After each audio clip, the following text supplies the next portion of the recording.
Now Surendra is asking a question middle of the sea. What is your question, Surendra? ఇప్పుడు ముందు భారతదేశము మరియు హిందువుల పరిస్థితి ఎలా ఉంటుంది అంటే మంచి ప్రశ్న. ఈ ప్రశ్నకి సమాధానం పుచ్చుకోండి. హిందువులను బట్టి భారతదేశం పరిస్థితి ఉంటుంది. హిందువుల ఆలోచన విధానాన్ని బట్టి, హిందువుల యొక్క పాజిటివ్నెస్ బట్టి, హిందువుల యొక్క పౌరుషత్వాన్ని బట్టి ఉంటుంది. అది ఎలా ఉంటుంది? నువ్వు నీకు సిగ్గు, శరం, మానవ అభిమానం ఉంటే ఎక్కడ కొనాలో అక్కడ కొంటే, ఎక్కడ తినాలో అక్కడ తింటే, ఈ దేశం ఎక్కడ ఉండాలో అక్కడ ఉంటది. అది ఎలా ఉంటది? భవిష్యత్తు ఎలా ఉంటది? అది నువ్వు తయారు చేసే దాన్ని బట్టి ఉంటది. నువ్వు వేప విత్తనం వేసి మామిడికి అడగకూడదుగా, అర్థమైందా? ఆ విధంగా మీరు జనాన్ని, ఇంట్లో వాళ్ళని, బంధువుల్ని, స్నేహితుల్ని మీరు చేసే మోటివేషన్ బట్టి ఉంటుంది. నేను 5-6 ఏళ్ల క్రితం ఎప్పుడో కరీంనగర్ వస్తే ఓ చోట అలా వెళ్తూ ఉన్నప్పుడు రాసి ఉంది రెడ్డిస్ చర్చ్ అని. నువ్వు చర్చికి వెళ్ళాక రెడ్డి, ఇంకా నువ్వు రెడ్డి ఏందిరా ఎడ్డి, అవునా? నువ్వు కులం అనేది లేదు మా మతంలో అని కదా అక్కడికి వెళ్ళావు. నేను ఉదాహరణ చెప్తున్నా. సో అటువంటి 50-50 గాలు తయారైతే మన ఆంధ్రప్రదేశ్ లెక్క ఉంటుంది. ఇప్పుడు తెలంగాణ కూడా అదే రస్తాలో నడుస్తుంది. మొన్న రేవంత్ అన్న మెదక్ చాచికి పోయి పైసలేమో ఆఫర్ ఇచ్చిండు.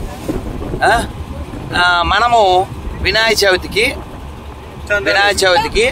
3 రోజులు 5 రోజులు పందిరి వేసుకోవాలంటే పోయి పోలీసుల కాడ అడగాలి. ఏమడగాలి? పర్మిషన్ అడగాల, చలానా కట్టాలా, ఏమేమో పడాలి. 3 రోజులు ముచ్చటికి వాడు పర్మనెంట్గా మన దేశాన్ని నాశనం చేయడానికి ఓ చర్చో ఓ దర్గాయో కడితే వాడు ఏం అడగక్కర్లేదు. అంటే ఎడబోతున్నావు? గుళ్ళల్లో కాదండి, గుళ్ళల్లో పైసలు ఎత్తుకెళ్ళి నువ్వు మసీదులకి చర్చిలకి ఇస్తావు. మళ్ళీ మేమేమన్నా మాట్లాడితే సెక్యులరిజం అంటావు. సెక్యులరిజం ఏడుందిరా? ఇప్పుడు 10 ఏళ్ళు అయింది తెలంగాణ వచ్చి. ఎన్ని పైసలు గుడికి వెళ్ళి వచ్చినాయి, ఎన్ని పైసలు మసీద్కి వెళ్ళి చర్చికి వెళ్ళి వచ్చినాయి? నువ్వు చెప్పు, అడుగు. కేసీఆర్ అడుగుతావు, కేటీఆర్ అడుగుతావు, రేవంత్ అడుగుతావు, ఎవరినన్నా అడుగు. నువ్వు కరెంటు బిల్లే వసూలు చేయలేవు. నేను కేసీఆర్ అన్నప్పుడే చెప్పినాను, ఇది భువనగిరి వెళ్ళినప్పుడు. కాబట్టి మనం మారితే సీన్ మారుతుంది. మనం అట్లే తిని ఇంకా రావాలి. నువ్వు పంది భోజనాలు తింటూ ఏమన్నా మండి కాదు, బంతి భోజనం తిను, పంది భోజనం తినకు. అదేనా? ఒకే ప్లేట్లో పందులన్నీ కలిసి తిన్నట్టు వాడు ఎంగిలీడు, వీడు ఎంగిలాడు. కాబట్టి నువ్వు మారాలి. నువ్వు ముస్లింలు, క్రైస్తవులు అనడానికి నీకు హక్కు లేదు. ఎందుకంటే వాళ్ళ మస్తకంలో ఉన్నది, వాళ్ళ పుస్తకంలో ఉన్నది వాళ్ళు చేస్తున్నారు. నువ్వు ఏ పుస్తకం చదవో? ఒక పుస్తకం తప్ప నీ మొఖానికి. ఒక పుస్తకం అంటే ఏంటి? ఫేస్బుక్. నీ ఫేస్బుక్ తప్ప ఏ బుక్ చదవవు. రామాయణంలో ఏముందో తెలుదు, భాగవతంలో ఏముందో తెలుదు, భౌతికతలో ఏం తెలుదు, బైబిల్లో ఏముందో తెలుదు, ఖురాన్లో ఏముందో తెలుదు. నువ్వు ఎట్లా మాట్లాడతావు? అందుకని నువ్వు తయారవు, ఇంకోటి తయారు చేయి. నువ్వు చదువు, ఇంకోటి చదివించు. నువ్వు గుడికి పో, ఇంకోటి గుడికి తీసుకెళ్ళు. నువ్వు కొనేటప్పుడు తినేటప్పుడు దేకో, హిందీలో దేకు, లేకపోతే తెలుగులో దేకు, నీ ఇష్టం. అర్థం కాదా? హిందీలో దేకేవనుకో, తెలుగులో దేకక్కర్లా. అర్థమైందా? Shen, we are speaking in our mother tongue. You don't understand your own word. I will ask you, how are you? I am fine. The same question you can ask me. Bagunnara? Fine. How are you in Telugu? Bagunnara. That's it. Sri Lanka we like very much. This is our first visit, and you people, you guys make it the best visit. Really not. I'm telling from my bottom of the heart. Why no? Everywhere clean and green. Pakka. While coming, now we are in 6th number bus, no? While coming, somebody eating something next to me. Some piece of the food fell down. It's like a papad. The cleaner of the bus, he came, Swamiji.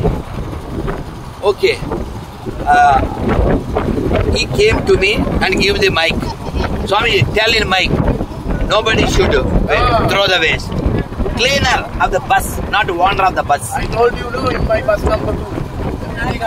I am really pleased. Amma, he is feeling responsible. He is taking responsibility. అదే మనం అయితే బస్సులు, కార్లు, రైళ్లు, వందే భారత్ లాంటి రైళ్లు కూడా కచరా చేసేసి మొన్న అయితే ఆడెవడో పంది కాగితాలు పెట్టి సీట్లు తగలెట్టేస్తున్నాడు, కోసేస్తున్నాడు. ఇదే శ్రీలంకను చూసి నేర్చుకోండి. శ్రీలక్ష్మి అంటే శ్రీ అంటే సంపదని ఆహ్వానించండి. వీళ్ళు ఇప్పుడు maybe your country struggling with financially, correct? Still you are maintaining very clean. We traveled thousands of kilometers within these days, but nowhere we never seen dump yards or nasty, dirty anything. Clean Sri Lanka, green Sri Lanka, very beautiful. Really, we should learn. Even we gone first day airport to small lane, nearly 1 kilometer before. Total road is small lane. It's clean everywhere. Not only village, whether village or city of Sri Lanka, everything clean. I am observing. Maybe somewhere it's like a Bombay. No. It's like a Chennai. No. Is it like a Calcutta? No. Some places in Hyderabad you can't walk. When you are in car also you get smell.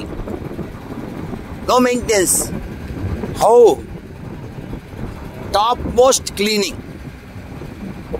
Not only our bus, whole Sri Lanka. Self-responsibility. Really pleased. Hats off to Sri Lanka public.